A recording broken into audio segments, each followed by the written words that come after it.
First, congratulations, Coach. Did you never get old winning? No. Winning never gets old. Losing gets old fast, but winning doesn't. And certainly, we didn't play our best first half tonight. They controlled the pace. We were fortunate we were up one, but second half I thought we played great. Number 13, you just put it in context. I mean, it just seems like an unbelievable run.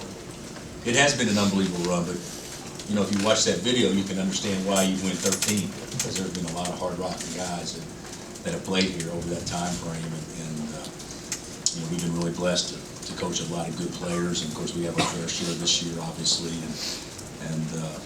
but it's 13, but tonight shouldn't be about 13. Tonight should be about these guys first, and Brandon being back here. So I hope. I asked Mario after the game. I said, "Who played better?" Because we didn't play very good the first half. Who played better, us the first half, or was Brandon's speech better? And he said, "Oh, you guys were a lot better." So, but I heard he did a nice job, and I hope he and his family really enjoyed it. You shared a hug with Frank before the video, and what did you tell him? Oh, I don't know. I don't have any idea. But I hugged about everybody. So, the thing about Frank is, he was so efficient tonight. I thought he played great again. And but he understands that this is great, and we're happy and everything. But there's still bigger fish to fry, so to speak. And so he knows that. Coach, obviously, with you all, Clinch and Sheriff, has there been talk of resting the players? No. The way it's set up, we play next Monday, so we can take Tuesday and Wednesday off. And then, you got the Big 12 tournament coming up. We can take Sunday and Monday off. So I don't see any reason why we need to back off and do anything different than what we've been doing. How much of a relief was it to see Josh come jogging back through the tunnel? I didn't. When he hurt himself, I thought it was bad. And when he got up, I thought he turned his ankle. So it was nice to see. He'll be sore tomorrow and the next day, but yeah, that was nice to see. I thought he played great tonight. He only had 15 points, but 11 rebounds and some of the passes. The pass he made to Carlton, the left-handed hook pass, and the lob to Gerald. That's pretty good for a 6'8" guy. I thought he played really well. I think he only had one rebound your last game, and you kind of pointed that out. Is that just something within him that he knows that he only had one, so I got to show up on the boards tonight? And Probably. Yeah. I think that he's really got both feet in, and whatever we need, he's one of those guys that can actually do it. The Baylor game's a little misleading on one rebound because he's got to spend all his time blocking out a 7-footer, just hoping he doesn't get it and let somebody else clean up. But he rebounded the ball well tonight, and Carlton played great. I think he's touched his career high. Is he just more energetic or maybe more bouncing and stuff tonight? I don't know, but I thought he looked more athletic. He didn't finish a couple of baskets, where he and Landon both in the first half, getting shots blocked underneath the backboard. But I thought he looked a lot more bouncy and athletic, and his hands looked really good. He caught some hard passes. I thought he played it extremely well, and we need him tonight. When he has a game like that, does it even surprise you a little bit, just given the slump that he's been in? No. We haven't been going into the game thinking we can count on 15-7, obviously. But he's a better player than what he's been able to show so far. So hopefully this will propel him into some bigger games down the stretch. Coach, some of us haven't seen you since the announcement was made over the weekend about you being a finalist for the Hall of Fame. How does this, with the 13, with your body of work, mean to you? What is it? I don't think that has anything to do with. I know tonight you have anything.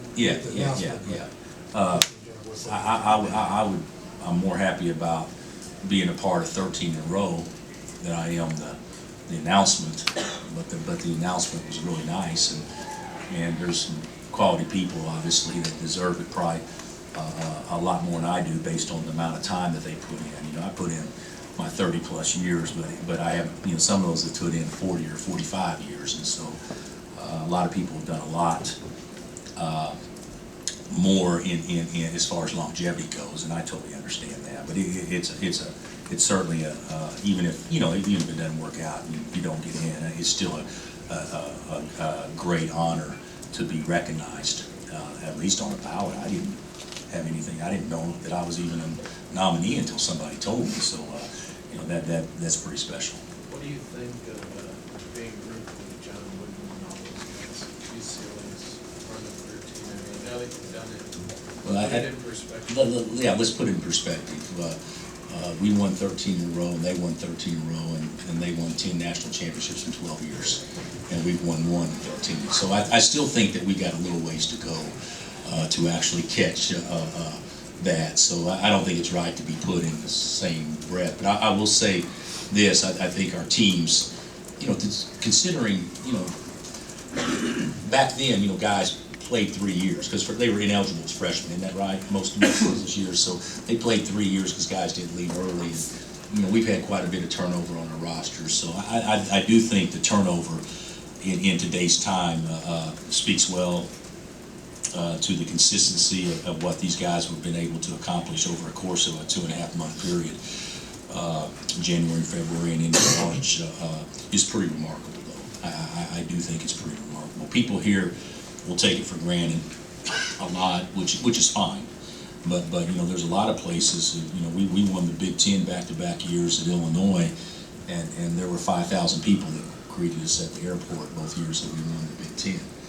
And here it's awesome, but we got to have the T-shirt, which is still great. I mean, it's better than not getting anything. So, and I think the video today I thought was unbelievable. I thought it was one of the best videos Liquor Crickets Group's ever done because how it showcased all the players. But it is a pretty big deal. Every year you want to be the best in the people you compete against every year, which is your league, and certainly these guys have done that at a high level. Frank brought it up, the national championship, just one of them. And how quickly does the focus have to turn now to what comes next? I don't think it has too quickly. I think right now what we have to do is stay fresh, minds and bodies as much as possible, and work on some things that we aren't doing as well as we should, and play with the freer mind that we have. Whether you see it or not, these guys during conference play, they operate under pressure. They get everyone's best shot. Just like tonight, TCU was great the first half, and they get most everybody's best shot, and they don't want to be the team that doesn't do it. And there's ever since year 3 or year 4, it's just been every team doesn't want to be the team that doesn't do it. So I think in the next 2 weeks we can focus in on trying to just play our best basketball that we played all year because the pressure's off a little bit.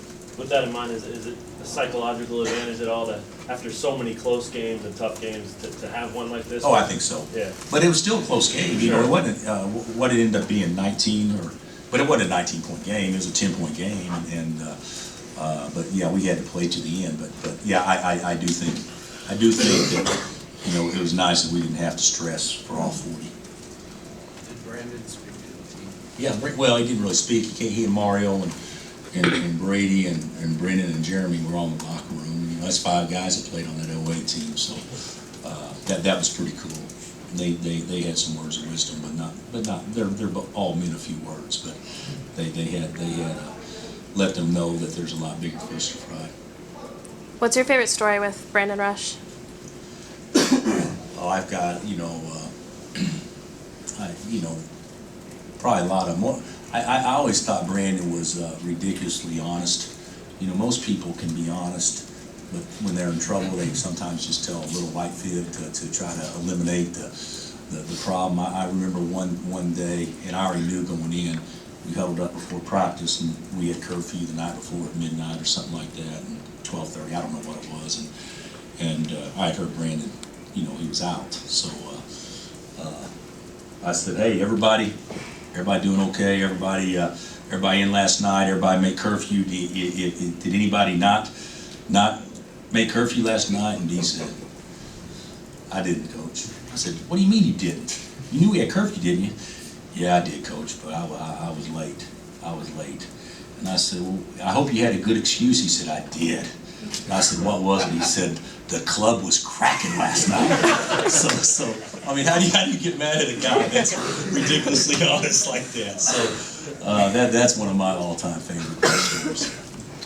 Brandon was asked who the next name up in the rafters should be. Do you have any opinion on who the next name up there should be? Well, I probably have an opinion, but I'll probably not share it yet. But I do think it's time that we start recognizing some of the guys.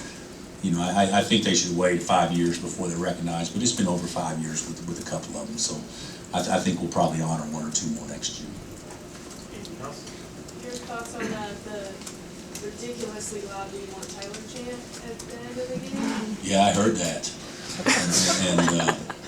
And then, you know, it made me a little nervous because they had their starters in, and we ended on the bench, and I thought, God, are we doing it too early? But no, they finished strong, and you know, Clay making his 2 free throws was probably the most impressive play of the night, in my opinion, because he hadn't shot them that well. But it's great, you know. Tonight's for the team, Monday night will be for the seniors. So, All right. thank you.